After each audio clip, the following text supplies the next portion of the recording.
안녕하십니까. 대한전공협의회 부회장 조승원입니다. 지난 슬기로운 인턴 생활에 이어 슬기로운 술기 생활로 다시 찾아뵈었는데요. 이번에도 함께 해주시는 홍성호 대표님 반갑습니다. 안녕하세요. 또 뵈니까 반갑네요.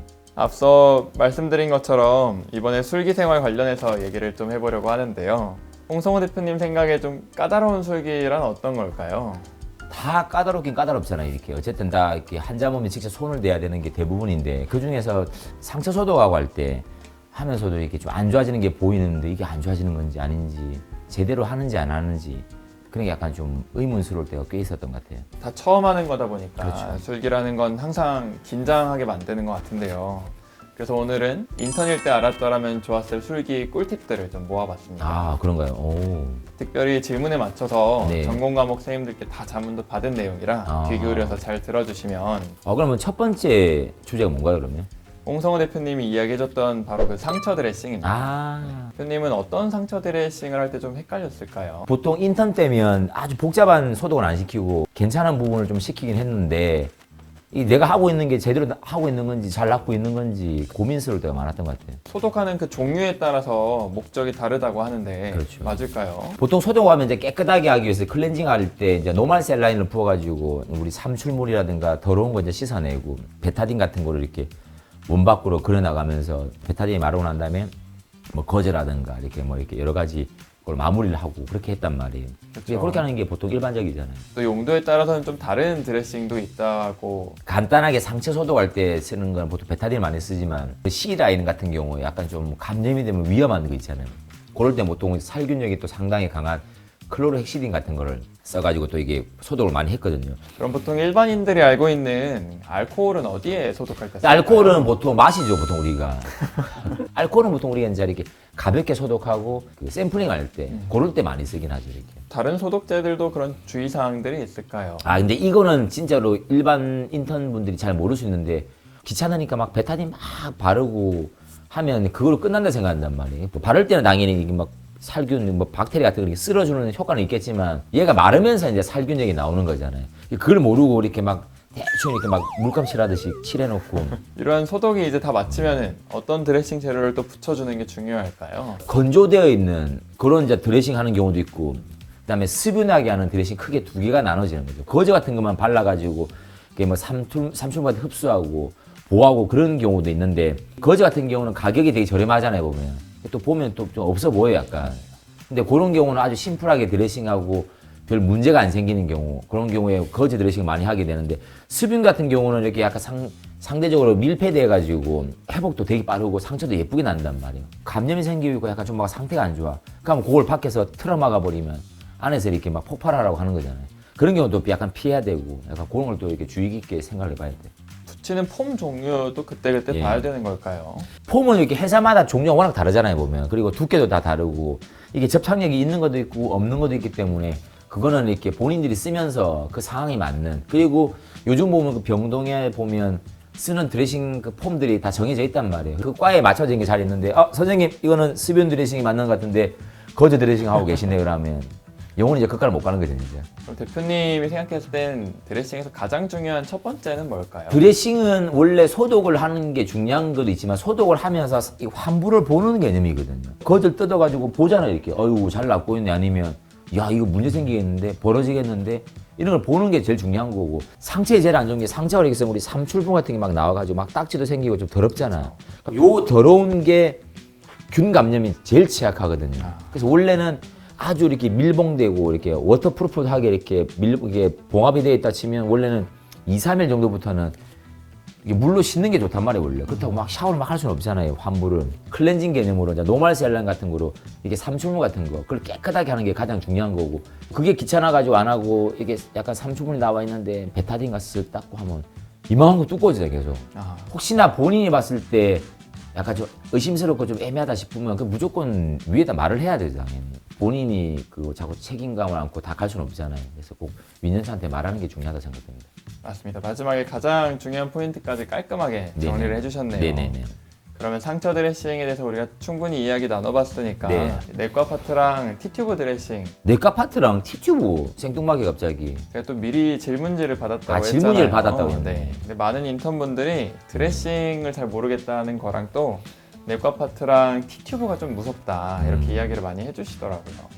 그러면 전문의 선생님한테 자문 다 구하고 오셨네 이렇게. 그렇죠. 그럼 저도 정말 좀 기대되네요 약간. T튜브는 약간 어려웠거든 나도. 이게 빠져서 안 들어가면 어떻게 할까? 이 공포심이 너무 강했던 것 같아. 대표님이 더 어려워하셨던 T튜브 체인지부터 저희가 이야기를 해볼까요? 좋습니다. 그러면 제가 뭐 첫 번째 질문진 제가 뽑아봐도 되겠습니까? 기관 절개간에 대한 설명 짧게 부탁드려요라고 정말 짧게 질문했네 진짜로. 그럼 정말 짧게 대답해야겠다. 환자의 목이 좀 짧고 대표님 목은 그래도 긴 편이신 것 같은데 네. 그러니까 짧거나 T튜브 이렇게 좋은 목인가 네. 이렇게.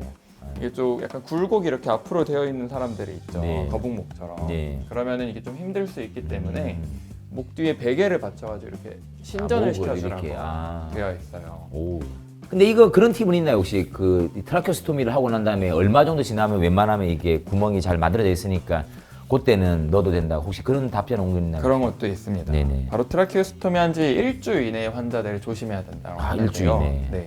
이런 환자들의 경우에는 아직 루가 제대로 형성이 되어 있지 않아서 뺀 다음에 금방 좁아질 수 있습니다. 오, 그거 위험하겠네요, 약간. 그렇죠. 혹시라도 뺐는데 내가 다시 넣는 거에 실패하면 어떡하나. 그러니까 실패하면 어떻게 해야 되는 그런 공포감. 나도 처음에 그 이야기를 했잖아요, 이렇게. 그렇죠. 그 누구나 아마 가질 수 있을 것 같은데. 근데 진짜 처음에 실패하면 뺄 어떻게 해야 돼요? 만약에 안 들어간다 싶으면은 일단 목을 더 신전을 시켜주고 그 다음에 한 단계 작은 이 T튜브 사이즈 작은 것을 준비해가지고 다시 넣는 걸 시도해보거나 켈리나 포셉으로 이 구멍을 확보한 다음에 다시 넣는 것을 시도하면 됩니다. 아, 근데 말은 쉽지. 저도 제 경험에 그때 T튜브 바꿨는데 보통 이거 뽑을 때 또 엄청 자극이 되니까 막 기침을 한자막 콜록 기침 꽉 하고 그쵸. 막 이러고 있는데 가만히 계세요 하면서 이렇게 작은 거 찾아가지고 아이고 작은 게 어디 있더라 해가지고 이게 잘 안 된단 말이에요. 되게 당황을 하잖아요.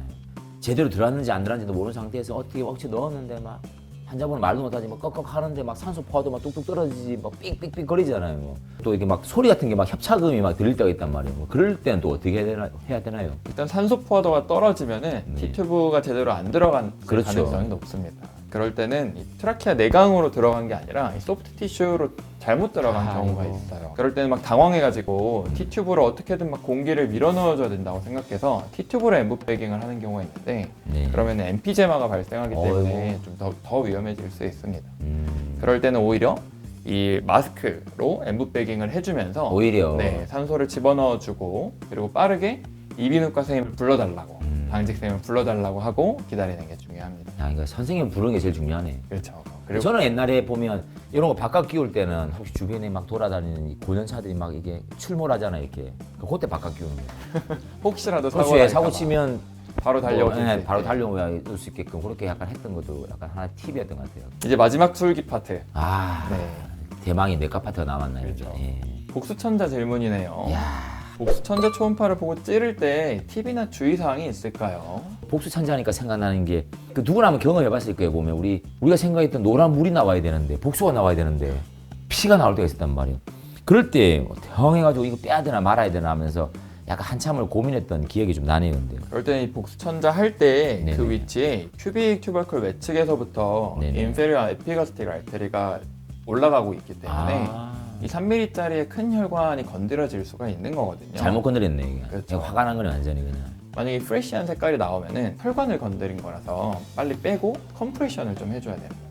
그러니까 그게 되게 중요한 게 있네. 아, 근데 인턴 때 이걸 듣고 완벽하게 했어야 되는데 우리는 피가 딱 나오면 완전히 와, 피 봤다면서 완전 난리 나잖아 이게. 그거는 저희 다음 세대들을 또 기대해 보도록 네네네. 하죠.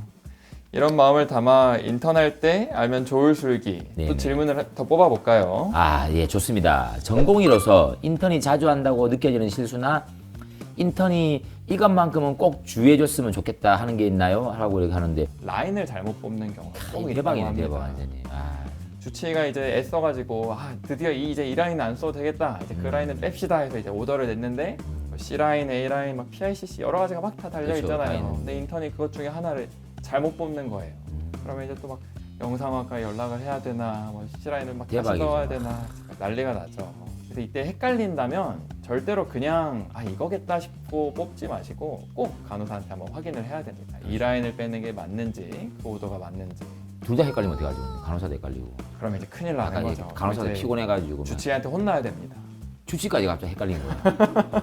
교사 노티할 수는 없잖아. 그쵸. 그때 세 명이서 의견 모아가지고 다시 넣어야 다 됩니다. 찍어야 되네. 저 옛날에 진짜로 이게 피그테일이라고 하는 게 있거든요. 뭐 고정차치 풀고 하면 안에 이제 그 줄이 풀리면서 이렇게 돼지꼬리처럼 말려있던 게 탕 풀리면서 이렇게 나오면 나올 수 있는데 이걸 안 풀고 나오면 이렇게 말려진 상태에서 나오는 거란 말이에요. 그럼 안에 조직들 막 다 끌고 나오는 수준이란 말이에요. 재앙이에요, 재앙. 그래서 저 때는 만약에 진짜로 이게 푸는 걸 잘 모르겠다 싶으면 어차피 안 쓰는 거니까 이게 잘랐단 말이에요. 자르면 그냥 줄 풀려버리거든. 그래서 그렇게 뽑았던 기억이 나는데 제가 들은 사고 중에 하나는 예. 이게 너무 몸 쪽에서 가까이 잘라가지고 말려 몸 안으로 들어가 버리는 경우도 있더라고요. JP 뽑으라잖아요. 이게 JP. JP라고 이제 우리 그 해모박 같은 거 맞아요. 뽑아야 되는데 이걸 힘으로 그냥 세게 뽑다가 줄이 안에 남아버리고 끊겨버린 거야 이렇게. 그 사람 다시 수술 들어왔어 수술. 그 뽑으려고.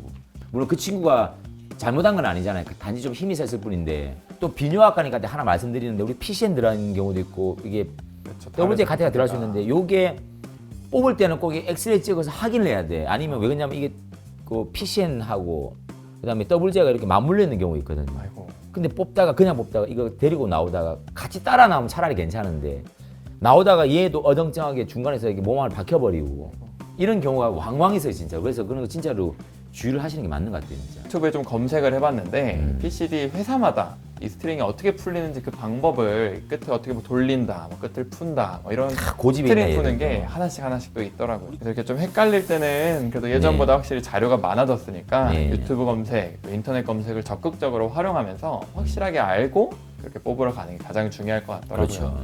아 근데 이게 오랜만에 또 이게 술기 얘기하니까 인턴 때로 돌아가는 것 같고 또 너무 재밌네 진짜. 시간 가는 줄도 모르겠고. 맞아요. 저 역시도 오랜만에 이런 얘기하니까 새록새록 그때 기억이 나기도 하고 그렇죠. 고생했던 네. 기억도 나고 그런 생각이 드네요. 그렇죠. 아까 얘기하면서 제가 뭐 중간에도 뭐 얘기를 많이 드렸지만 누가 이렇게 자세히 좀 알려주고 아니면 정말 중요한 건 이렇게 찝어주고 하는 게 있었으면 얼마나 좋았을까 하는 생각이 좀 들긴 하네요 보니까. 맞습니다. 또 우리 지난 영상에 이어서 오늘까지 함께 해주셨는데 어떠셨나요? 인턴 선생님들하고 이게 소통할 수 있는 기회가 있으니까 너무 기분도 좋고 만족스럽네. 아주 바보 같은 의사, 나쁜 의사가 되면 안 되잖아요. 성격이 나쁘다는 게 아니에요. 의사는 실력이 없으면 나쁜 의사가 된단 말이에요. 맞습니다. 좋은 의사가 되기 위해서는 근데 인턴 할 때부터 첫 발걸음을 잘 떼야 되는 거죠. 인턴 선생님들에게 벌써 중요한 한 말씀을 해주셨네요. 네네네. 긴 시간 너무 감사드렸고 네. 좋은 꿀팁과 조언들도 정말 고맙습니다. 아유, 제가 또 감사하죠. 저도 너무 즐겁고 이전 시대로도 약간 돌아간 느낌도 있고 제가 실제로 겪었던 거기 때문에 그렇죠. 그런 부분들을 잘 새겨 듣고 하시면 아마 문제없고 훌륭한 인턴 선생님들이 되지 않을까라고 생각해 봅니다. 이제. 저도 그렇게 생각이 듭니다. 네네네. 저희는 여기에서 이제 인사드리겠습니다. 아 그럴까요? 이제 우리 그럼 인턴 파이팅하고 끝내면 되나요? 우리? 네. 알겠습니다. 인턴 파이팅! 파이팅!